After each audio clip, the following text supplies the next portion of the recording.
Hello students, ये आपका part 1 video है चैप्टर का। पार्ट 1 वीडियो में आज हम लोग चैप्टर शुरू करने जा रहे हैं अवकल समीकरण यानी कि डिफरेंशियल इक्वेशन। तो चलिए सबसे पहले जान लेते हैं कि डिफरेंशियल इक्वेशन होता क्या है।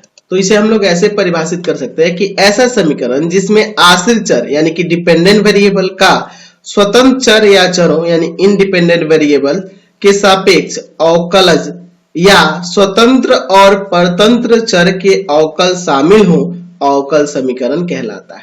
ठीक है, अब पहले जान लो ये आश्रित चर और स्वतंत्र चर होता क्या है। जैसे मान लो y बराबर fx मैंने एक फंक्शन लिखा, y बराबर fx एक मैंने फंक्शन लिखा, तो यहाँ x आपका स्वतंत्र चर है और y जो है आपका आश्रित चर है या परतंत्र चर, इसे हम लोग परतंत्र चर भी कह सकते हैं। तो ये आपका स्वतंत्र चर हुआ, ये परतंत्र चर हुआ। तो मैं यहाँ एग्जांपल कुछ देता हूँ, फिर हम लोग डेफिनेशन से क्लियर करेंगे। मान लीजिए dy by dx बराबर में मैं लिख देता हूँ 3। मैं दूसरा लिखता हूं dy by dx बराबर में sin x। मैं तीसरा एक और एग्जांपल लिख लेता हूं 3d स्क्वायर y बटा में dx स्क्वायर प्लस में x dy by dx और प्लस में 2y बराबर में 0। तो ये जो तीनों एग्जांपल देख रहे हो ये आपके अवकल समीकरण के एग्जांपल है। यहाँ कह रहा है ना कि ऐसा समीकरण जिसमें आश्रित चर का स्वतंत्र चर के सापेक्ष अवकलज शामिल हो। ठीक है, तो यहाँ क्या देख रहे हैं हम लोग, इसमें क्या देख रहे हैं, इस समीकरण में यहाँ देख रहे हैं कि y का यानी कि आश्रित चर का x के सापेक्ष यानी स्वतंत्र चर के सापेक्ष, आश्रित चर का या परतंत्र चर का यानी y का x के सापेक्ष यहाँ अवकल शामिल है। इसमें भी वही है, इसमें भी वही है। तो यह तीनों आपका क्या हुआ, अवकल समीकरण का एग्जाम्पल हो गया। तो सिंपली आपको पता चल गया कि जहां पे आपको किसी समीकरण में dy by dx दिख रहा हो या d square y by dx square दिख रहा हो, ठीक है, तो वह आपका एक अवकल समीकरण कहलाएगा। ये आपका अवकल समीकरण है, ये भी आपका अवकल समीकरण है, ये भी अवकल समीकरण है। हम लोग ऐसे भी देख सकते हैं कि ऐसा समीकरण जिसमें स्वतंत्र और परतंत्र चर यानी आश्रित चर के अवकल शामिल हो वह अवकल समीकरण कहलाता है। यानी कि अगर मान लो कोई इस तरह से भी दिया हो dx बटा dy प्लस में sin x बराबर में 0, तो यह भी आपका एक अवकल समीकरण होगा। हो सकता है कि यह फंक्शन जो होगा, यह जो फंक्शन होगा कुछ इस प्रकार से रहा होगा। यहाँ पे यह फंक्शन अगर मान लो x बराबर में मैं यहाँ लिख देता हूं cos y, और अगर मैं इसे डिफरेंशिएट करूंगा y के रेस्पेक्ट में तो यह dx by dy हो जाएगा। y के रेस्पेक्ट में डिफरेंशिएट करने पे dx by dy और cos का माइनस साइन ये आके इधर प्लस का, देखो तो यही ना आ जाएगा, यही ना आ जाएगा। तो वो फंक्शन के ऊपर डिपेंड करता है कि कौन उसमें स्वतंत्र चर होगा और कौन वहां परतंत्र चर होगा। तो इसमें स्वतंत्र चर y है और परतंत्र चर x है, देख रहे हैं ना इस फंक्शन के लिए। तो आपको ध्यान देना होगा समीकरण में कि अगर उस समीकरण में आश्रित चर का यानी परतंत्र चर का स्वतंत्र चर के सापेक्ष अवकलज शामिल होगा तो वह आपका अवकल समीकरण कहलाएगा। या ऐसा समीकरण जिसमें स्वतंत्र और परतंत्र चर के अवकल शामिल हो आपका अवकल समीकरण कहलाता है। ठीक है, साथ ही साथ देखो आप इसमें क्या देख रहे हो x y यानी इसमें स्वतंत्र और परतंत्र चर भी शामिल है।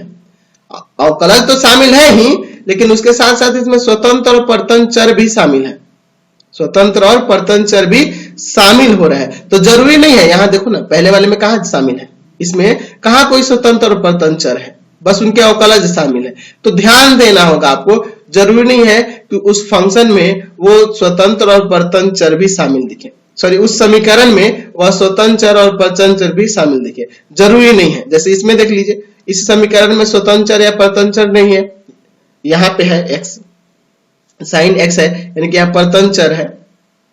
ठीक है, यहाँ पे देख लो आपका स्वतंत्र और परतंत्र चर दोनों शामिल है। तो जरूरी नहीं है कि अवकल समीकरण में स्वतंत्र या परतंत्र चर शामिल होने चाहिए, ठीक है, लेकिन उसमें अवकलज जरूर शामिल होगा, उसमें अवकलज जरूर शामिल होगा, है ना। वहां पे आश्रित चर का यानी कि परतंत्र चर का स्वतंत्र चर के सापेक्ष अवकलज जरूर शामिल होना चाहिए, तभी वह आपका एक डिफरेंशियल इक्वेशन कहलाएगा। तो यहां से आपको क्लियर हो गया कि अवकल समीकरण होता क्या है। वैसे तो अवकल समीकरण दो प्रकार के होते हैं, एक होता है सामान्य अवकल समीकरण, मैं यहीं पे बता दूं सामान्य अवकल समीकरण, ठीक है, ऑर्डिनरी डिफरेंशियल इक्वेशन। तो वो कैसा होता है, तो वो यही है, ये आपके सामान्य डिफरेंशियल इक्वेशन ही है, ऑर्डिनरी डिफरेंशियल इक्वेशन यही सब है।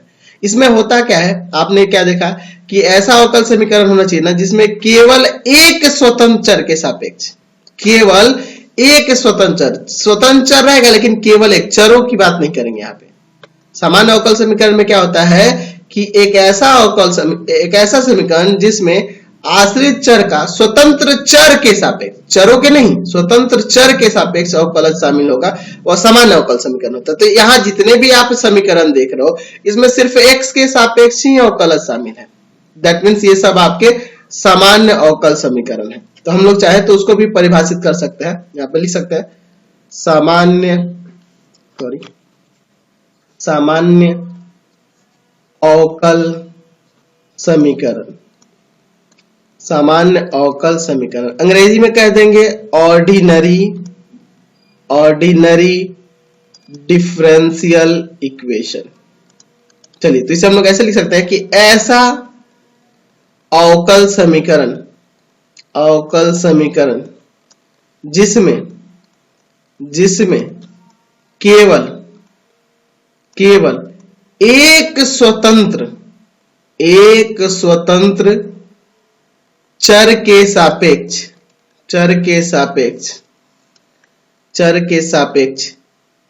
आश्रित चर या परतन चर भी लिख सकते हैं, आश्रित चर का अवकलज सम्मिलित हो,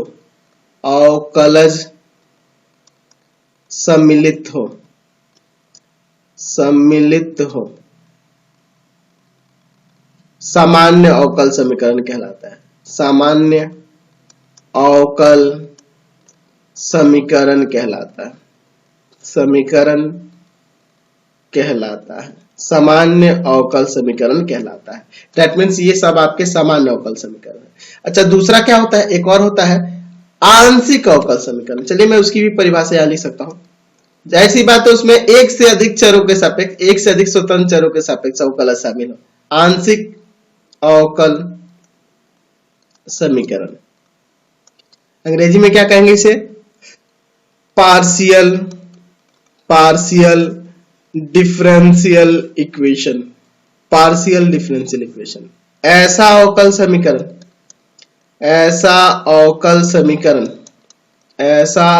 समीकरण जिसमें एक से अधिक स्वतंत्र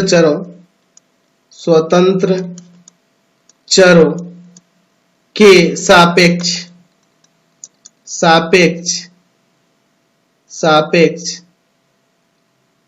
आश्रित चर का अवकलज सम्मिलित हो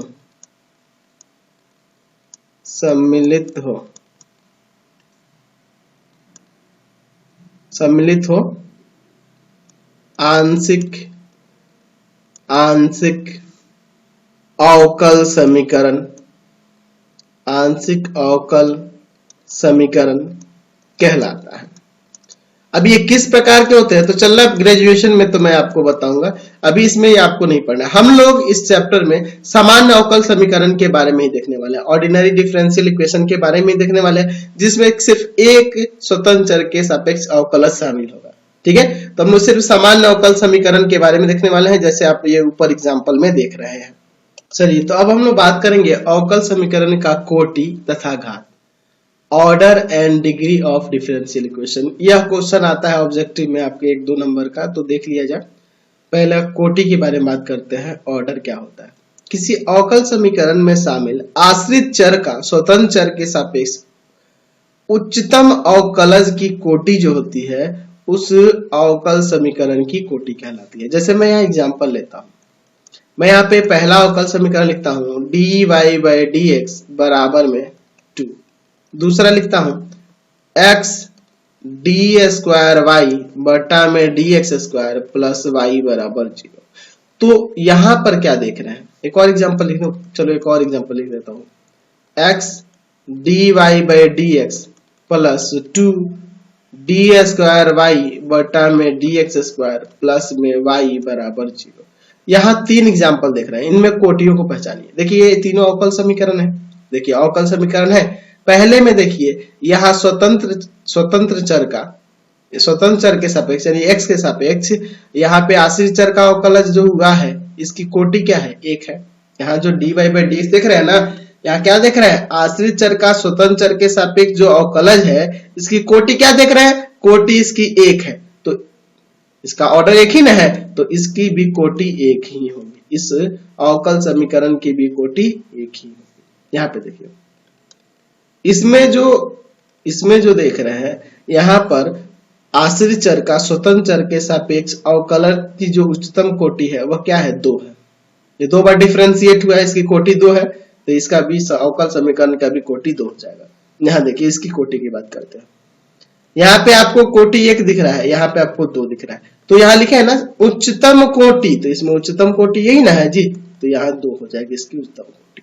समझ गया ना, यानी कि कोई फंक्शन कितना बार डिफरेंशिएट हुआ है उसमें आपको ढूंढना होगा, वहां से आपको पता चलेगा।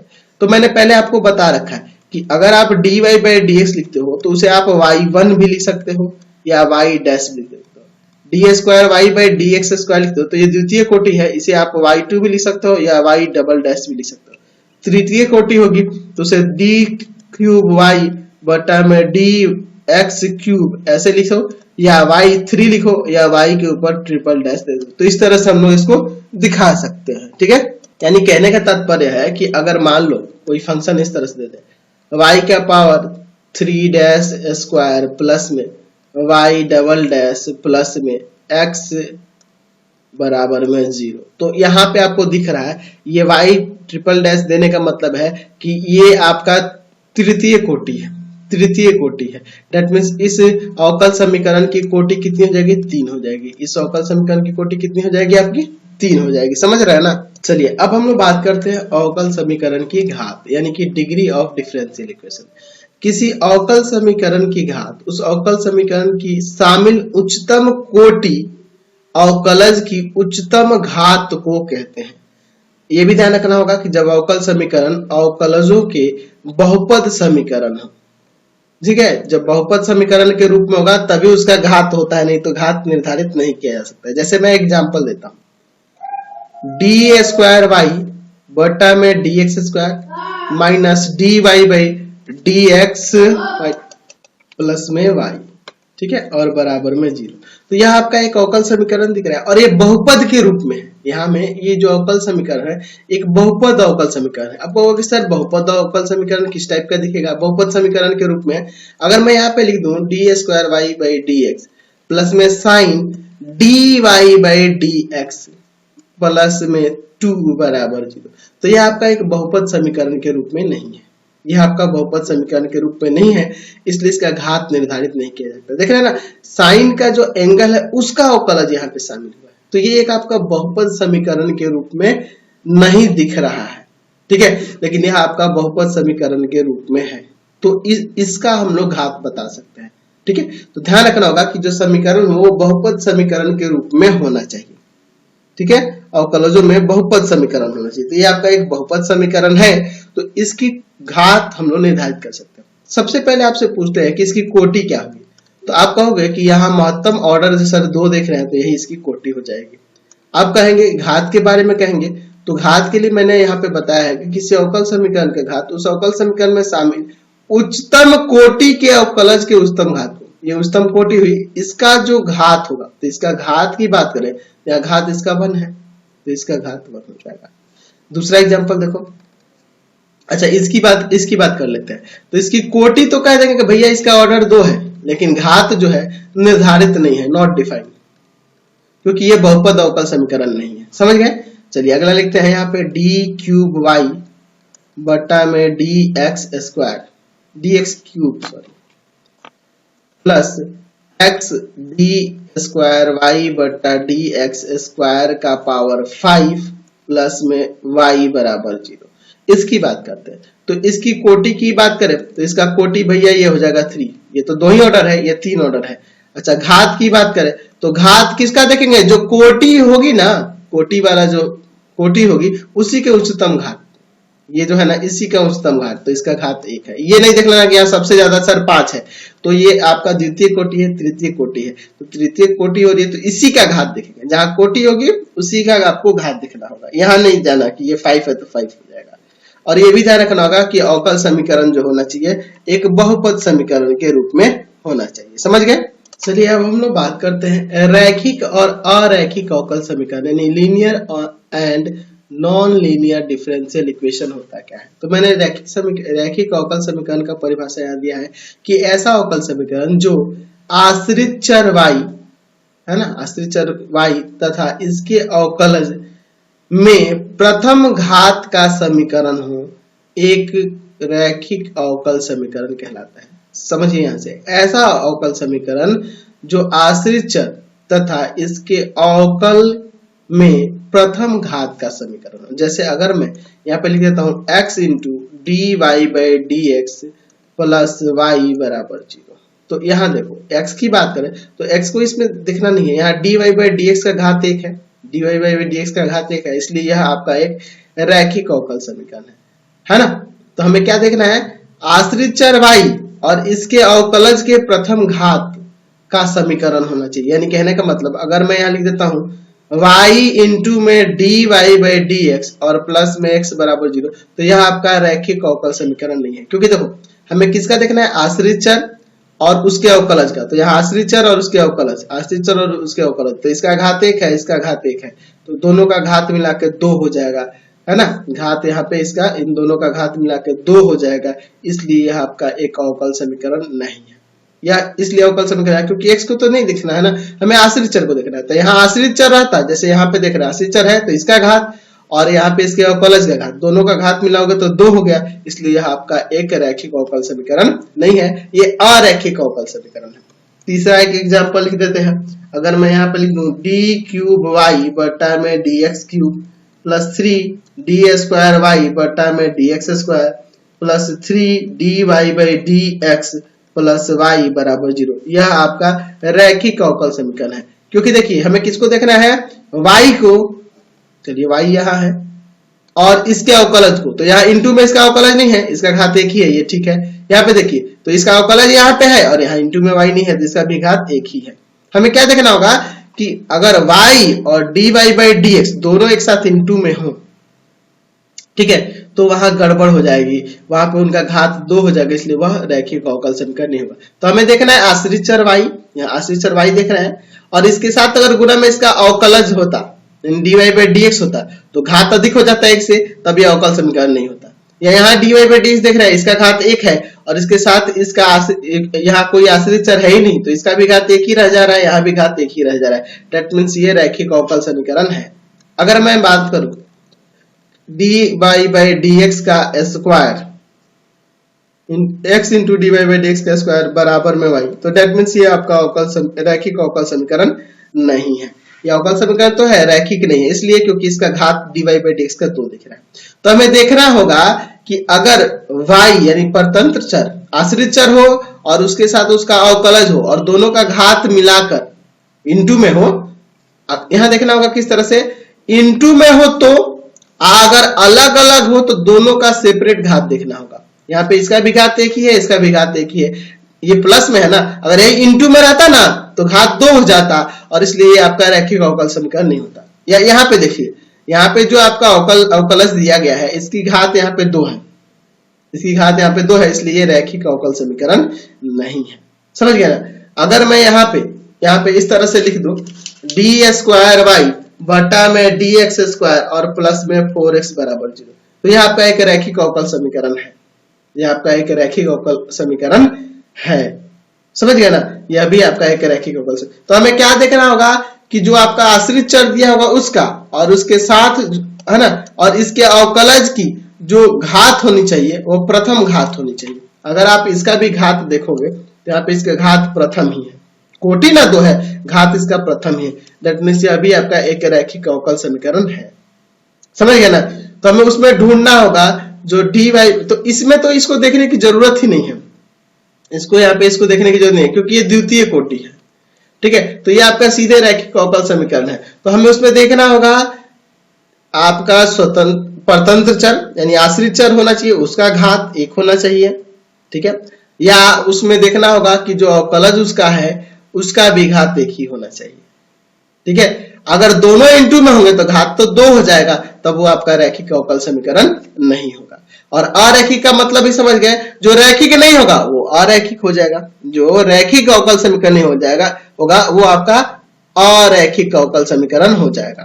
तो हम लोग रैखिक अवकल समीकरण को इस रूप में लिख सकते हैं, रैखिक अवकल समीकरण जो होता है किस रूप में होगा, तो उसे हम लोग इस तरह से दिखा सकते हैं, समीकरण जो होगा रैखिक अवकल समीकरण जो होगा वह a0 इंटू डी का पावर n y और बट्टा में dx का पावर n, ठीक है, प्लस a1 डी का पावर n माइनस 1y बट्टा में dx का power n minus 1 dot dot dot क्या चला जाएगा, a n minus 1 dy by dx plus a